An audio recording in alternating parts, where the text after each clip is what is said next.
स्वागत आपका। सही सुना आपने कि चैंपियन ट्रॉफी को लेकर पाकिस्तान है ना वो शर्मसार हो चुका है। अब शर्मसार होना लाजमी भी था, लाजमी इसलिए भी था क्योंकि अब जो है पाकिस्तान उसके हालात बद से बदतर के साथ साथ में दाने दाने को मोहताज भी हो चुका है। अब मोहताज क्यों हुआ है? क्योंकि जब किसी इंसान के हार मत्थे रख दी जाती है तो भैया आप जानते हो कि आदमी बौखला जाता है। और जब उसका स्वागत, एक हारी हुई टीम का स्वागत जब प्याज टमाटरों से किया जाता है तो आदमी और भी ज्यादा बौखला जाता है।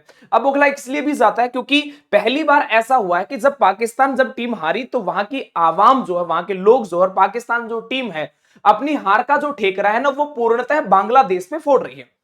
कहने वाले लोग तो ये भी कहते हैं कि बांग्लादेश जो है वो न्यूजीलैंड से जानबूझकर हारी है। अगर न्यूजीलैंड से ये नहीं हारते तो हमारी जो पॉसिबिलिटी थी एलिमिनेट होने की वो बहुत ज्यादा कम होती। हालांकि अगर देखा जाए तो बांग्लादेश और पाकिस्तान दोनों के दोनों एलिमिनेट जो है वो हो चुके हैं।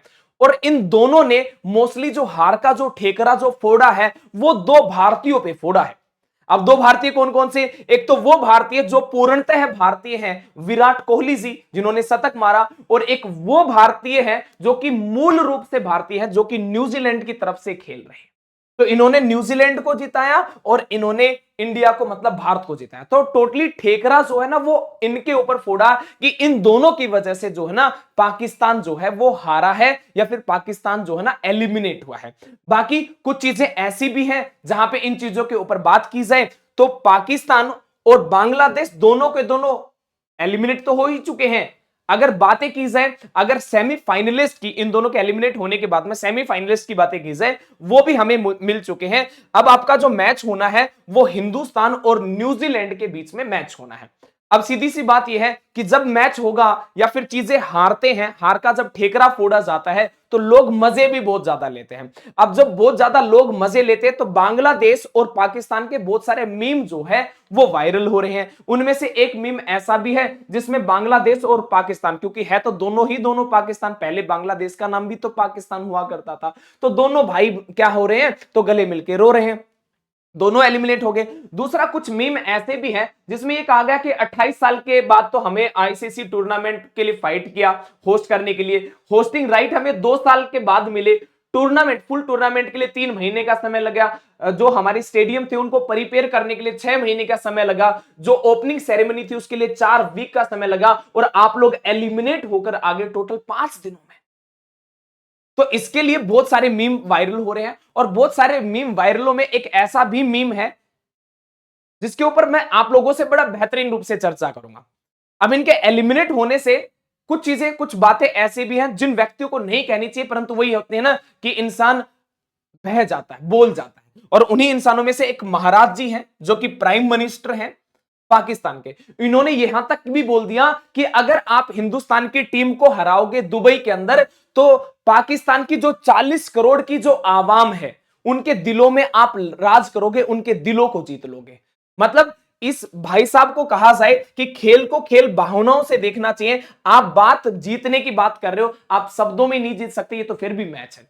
इनको पता होना चाहिए। अगर दूसरे तरीके से अगर मैं बात करूं, अगर इन्होंने इन शब्दों का इस्तेमाल किया कि आप उनको हराओ, तो इनको फिर यह भी पता होना चाहिए कि बाप बाप होता है और बेटा बेटा होता है। खेल को खेल भावनाओं से देखना चाहिए, न कि दवेश की भावनाओं से। परंतु कुछ चीजें ऐसी भी थी, मैंने कहा था ना कि एक सबसे फेवरेट एक मीम जो मुझे भी फेवरेट लगा, बड़ा अच्छा लगा, क्योंकि बड़ा अच्छा यह लगा कि एक टीवी शो पे इन महाराज जी के ये था, क्योंकि इनकी कथनी और करनी में बड़ा दिन रात का अंतर है। इनका कहना यह था कि जो पाकिस्तान की जो टीम है वो हारी नहीं, हरवाई गई है।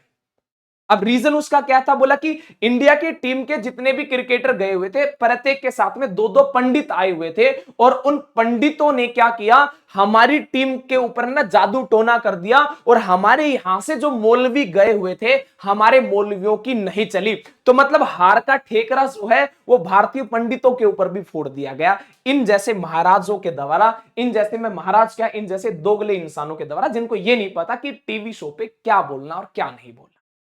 फिर खैर वही होता है ना कि जब जब हार होती, पीड़ा होती है, जलन होती है, दर्द होता है, तो उसी दर्द में भाई साहब ने भी कुछ कुछ बोल दिया। तो हमने कहा चलो ठीक है, कोई बात नहीं, ठीक है। परंतु कुछ चीजें ऐसी भी हैं आपके पास में। अब ऐसी क्या है कि भैया पैसे वाली भी तो बात है। अब होस्टिंग राइट्स मिले हैं 2 साल के बाद में, स्टेडियम वगैरह भी बनाए हैं, ओपनिंग सेरेमनी में, तो अच्छा खासा पैसा भी आया होगा। अब अच्छा खासा पैसा किसने लगाया? तो स्पॉन्सरशिप मिली होगी। अब हारने के बाद में एलिमिनेट हो गए, जो देश होस्ट कर रहा है वो होस्ट वाला मतलब वो आउट ही हो लिया, बिल्कुल ही बाहर हो चुका है, तो स्पॉन्सरशिप भी पैसे तो मांगेगा। पर स्पॉन्सरशिप के लिए पाकिस्तान के पास में भी रास्ते हैं। पाकिस्तान ने ऑलरेडी प्लान बना रखे थे, प्लान ए भी था और प्लान बी भी था। प्लान ए क्या था? तो प्लान ये था कि भैया मैच होंगे, और मैच कैसे कैसे होंगे, तो मैच के लिए स्टेडियम भी तैयार किए गए थे जिसमें अच्छा खासा पैसा लगाया गया। आपके पास में रावलपिंडी का था, कराची का था, मुल्तान का था, लाहौर का था, अच्छा खासा पैसा लगा। अब यहां से पैसा लेना भी था, पैसा रिवेन्यू को जनरेट भी करना था। अब जनरेट करने का प्लान तैयार थे, प्लान ये तैयार थे कि भैया 19 तारीख से लेकर आपके 9 मार्च तक जो मैच होंगे, केवल भारत की वजह से जो मैच हुए वो दुबई में, उसका रीजन हम थोड़ा सा आगे जानेंगे, बट सारे के सारे मैच होने थे यहां पे। पैसा अच्छा खासा था, लोग आते, भीड़ आती, कुछ खरीदते वरीदते, तो बहुत सारा रिवेन्यू जनरेट हो जाता, स्पॉन्सरशिप की भी बल्ले बल्ले हो जाती। बट जब इंसानी खुद ही एलिमिनेट हो गया, जो होस्ट कर रहा है वो होस्ट वाला कंट्री ही आउट हो जाता है, एलिमिनेट हो जाता है, तो कहीं ना कहीं असमंजस की क्रियाएं हो जाती है। और ये जरूरी इसलिए भी है क्योंकि ऐसा देखा जाए, होस्टिंग राइट 2031 तक पाकिस्तान के पास में आने वाले भी नहीं। तो अब क्या हुआ? अब इनका प्लान बी जो है वो एक्टिवेट करना था, क्योंकि ये तो आउट हो लिए। तो प्लान बी जो हमेशा से इनका रहता है, और वो क्या था इनका? वो था आतंकी हमले।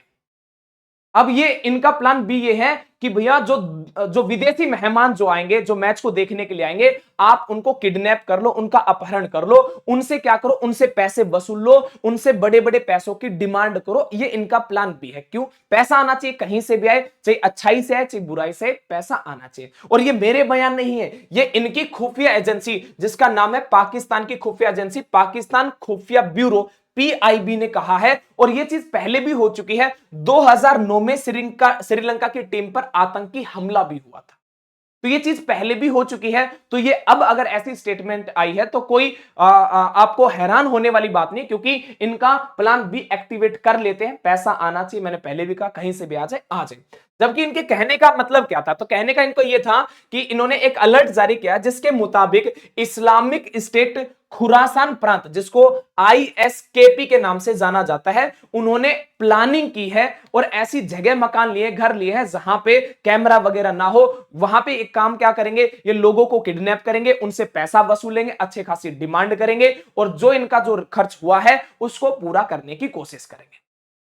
अब सबकी अलग अलग चीजें हैं और अलग अलग चीजें हैं, इसमें कहीं ना कहीं देखा जाए हमने सही किया कि हम जो भारत है वो पाकिस्तान नहीं गया। और इसका सरे अगर इसको हमें थैंक यू के रूप में अगर किसी को बोलना चाहिए, वो बोलना चाहिए जय शाह को, क्योंकि जय शाह जो कि आपके बीसीसीआई के चेयरमैन है, जब आईसीसी ने पूछा कि आप जो है ना रिटर्न में ये दो कि भारतीय जो टीम है वो पाकिस्तान क्यों नहीं जाएगी, तो इन्होंने रिटर्न में ये चीज दी थी कि चैंपियन ट्रॉफी के लिए भारत जो है वो पाकिस्तान नहीं जाएगा। अगर भारत पाकिस्तान जाता तो क्या पता ये जो आतंकी संगठन है कोई और एक्टिविटी या फिर कोई और गतिविधि करते, और अगर कोई और गतिविधि करते तो आप लोग जानते हैं हमारे प्राइम मिनिस्टर भी भैया तैयार बैठे थे एक और सर्जिकल स्ट्राइक के लिए। खैर ये दूसरी बातें हैं, बातें जो है अभी फिलहाल की है कि भैया वहां पे चीजें चल रही है। कुछ मीम इसके ऊपर भी बहुत सारे वायरल हैं, और इसके ऊपर वायरल जो मीम है कि और कितना जलील कराओगे पाकिस्तान को लेकर। अब आप लोगों को कमेंट बॉक्स में यह बताना है कि जब आप लोग नाम सुनते हो पाकिस्तान का तो सबसे पहले आपके मन में, आपके जहन में क्या विचार आते हैं। और सेमीफाइनलिस्ट में अब जो पहुंच चुका है वो है आपका भारत और न्यूजीलैंड। उनमें से आपको कौन विनर के रूप में लगता है, आपका फेवरेट जो है क्रिकेटर कौन सा है, ये जरूर बताना। बट पाकिस्तान नाम सुनते ही आपके जहन में सबसे पहले क्या विचार आते हैं, कमेंट बॉक्स में जरूर बताना। जय हिंद, जय भारत।